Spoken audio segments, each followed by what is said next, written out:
This is Nuremberg, the second largest city in Bavaria. Throughout its 1,000-year history, it was known as the heart of the German nation, with its beautiful castle and gingerbread house architecture. But it also has a dark side to its history that the Nazis fed upon. During the 20th century, the city became synonymous with the Nazi Party rallies, the publication of the infamous magazine Der Stürmer, the Nuremberg race laws, and the Nuremberg trials of the major Nazi war criminals after the war.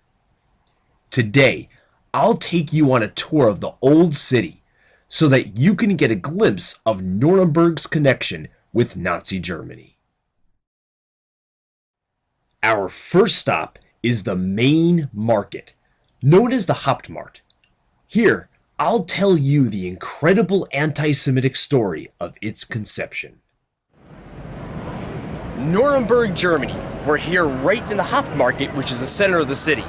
This has a lot of historical importance. Adolf Hitler called this the most German of all squares, and in fact, during the Third Reich, this place was called Adolf Hitler Platz. The story goes in the 1400s, the Holy Roman Emperor, as a gift to the people of Nuremberg, gave him their permission to get rid of the Jews of Nuremberg. And so this was the site of the ghetto. The people came in, took all 500 Jewish residents out, and burned them alive.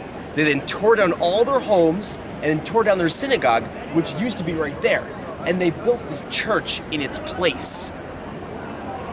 So that is the history of this square. So Nuremberg is later going to become the spiritual center of the Third Reich. It's going to have a lot of importance here, and I've got a lot to show you today. So, let's go.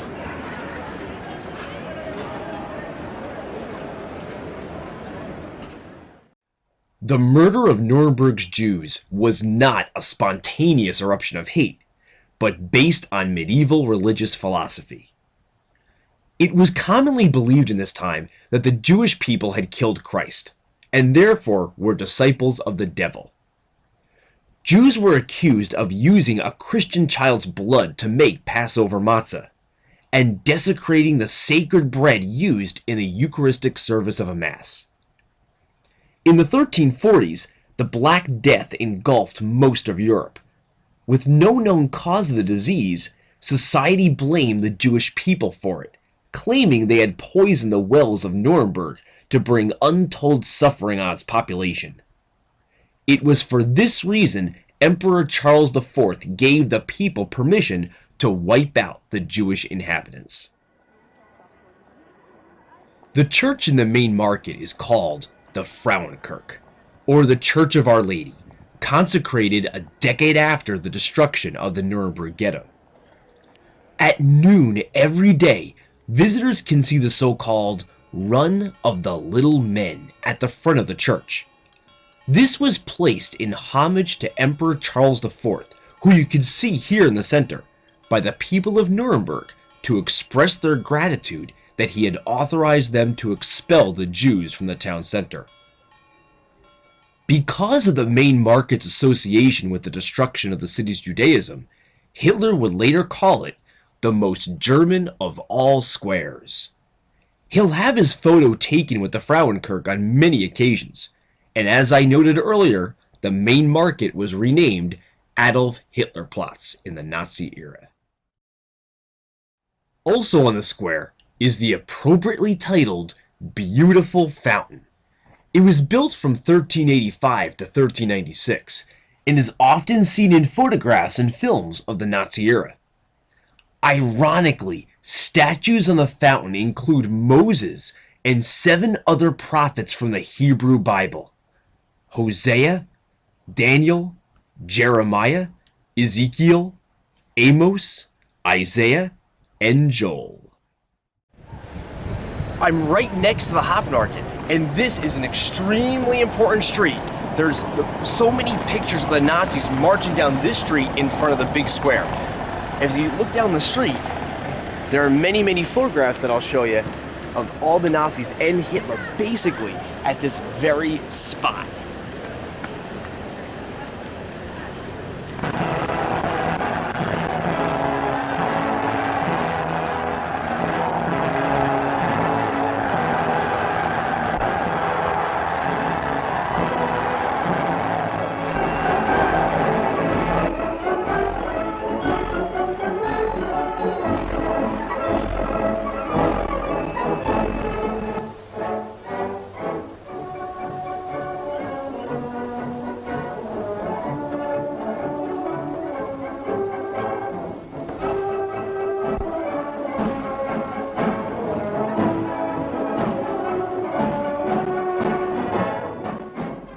The man in the front is Heinrich Himmler.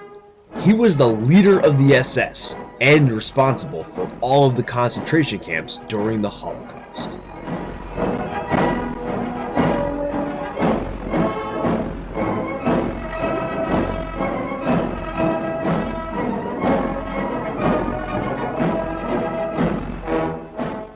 Just up the street is the next stop on our tour, St. Sebaldus Church. It was constructed in the 13th century when anti-Semitism was widespread. I'm here at St. Sebaldus Church in Nuremberg. It's a church that was built in the Middle Ages, and it's got some pretty interesting things about it. If you look up there at the figure, you're gonna see something called the Jewish sow. It is a pig and some people. The pig represents Germany and the life of Germany. The people below it who are suckling at it are actually Jewish figurines. And it's to symbolize how the Jews are sucking the life out of Germany. Obviously very anti-Semitic, but that's the way people felt back in those days. And it just carried on from generation to generation until we got to the Nazi era. So it's a pretty interesting thing, and crazy at the same time.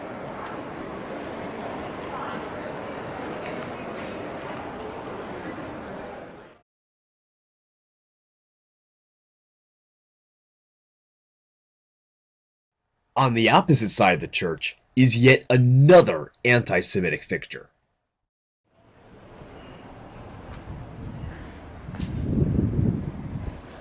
A further example of anti-Semitism that still exists in Nuremberg is right here above the door. If you see the statues right above the door, the ones on the left, those are people walking towards heaven. But if you look on the other side, you're gonna see a figure of the devil. And the people next to the devil, you're gonna notice there's a chain around their bodies. That's because the devil has chained them and is dragging them to hell. And the people that he's dragging to hell are the Jewish people. Because back when this church was built, way back in the Middle Ages, the Jews were seen as unbelievers and so infidels, and so they, of course, not being Christian, would be sent to hell. And that's the way people thought back in those days. So even today, in the 21st century, you can see this kind of stuff here in Nuremberg.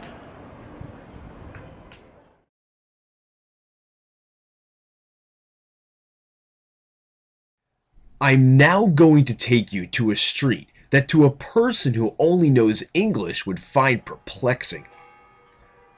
The street is called the Udengasa. Don't worry, Nuremberg does not have a street named after the gas chambers of the death camps. Udengasa simply means Jewish street.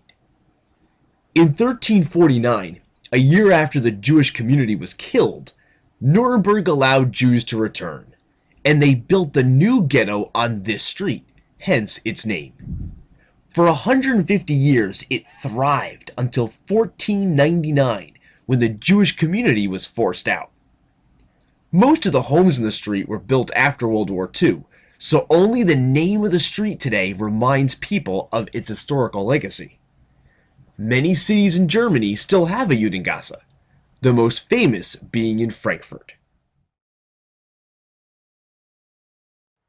From the Udengasa, our next stop takes us to the south side of the old town.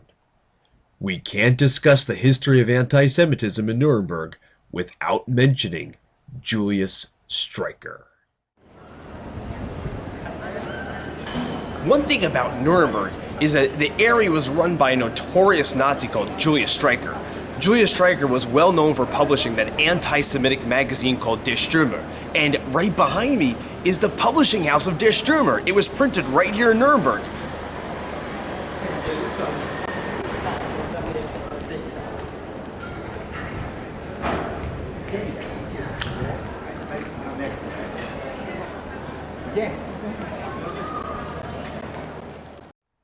Streicher was a German nationalist and founded the Nuremberg branch of the Nazi Party in 1922.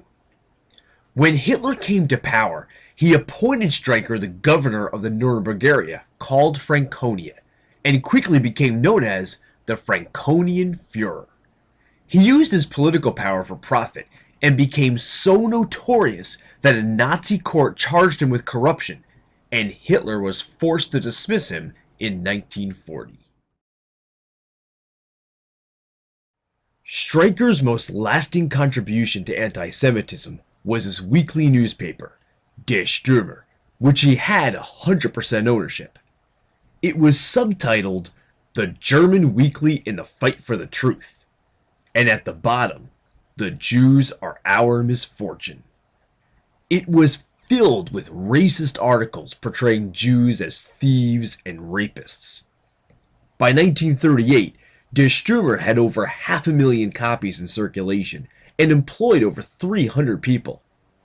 Its last edition was in February 1945, and after the war, Streicher was one of 21 most senior Nazis to be put on trial at Nuremberg's Palace of Justice. He was found guilty of crimes against humanity and sentenced to death. Our next stop is to see the effects of Streicher's rule in Nuremberg. It's a place which, thanks to him, no longer exists.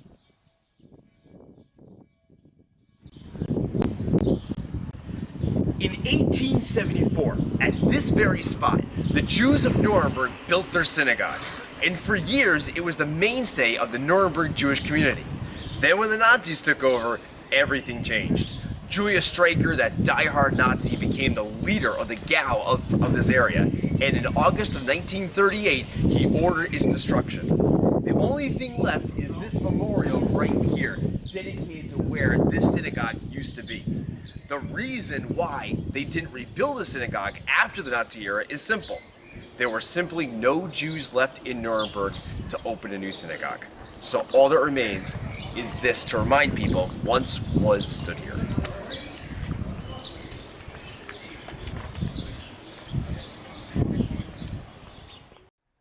On August 10th, 1938, Streicher stood before the synagogue to announce the beginning of its demolition.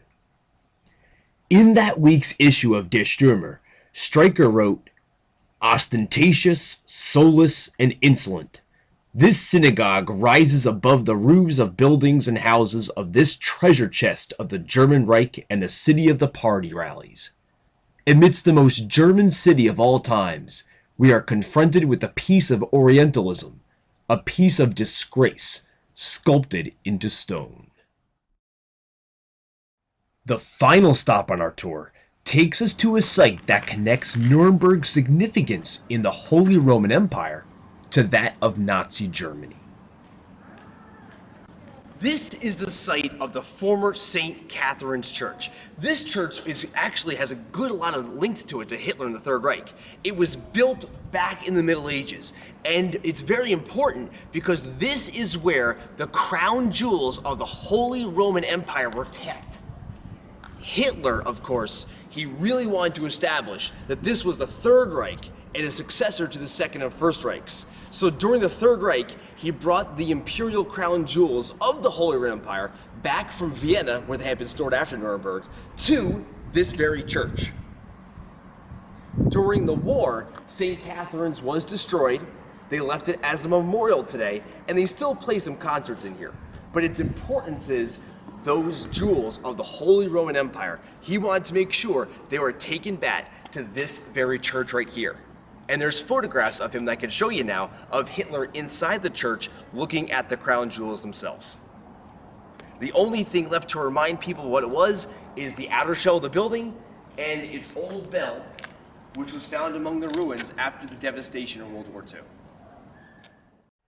This was the crown worn by Charles IV, and the irony in bringing back this crown was that it was in 1938, the same year as the destruction of the Jewish community in modern times.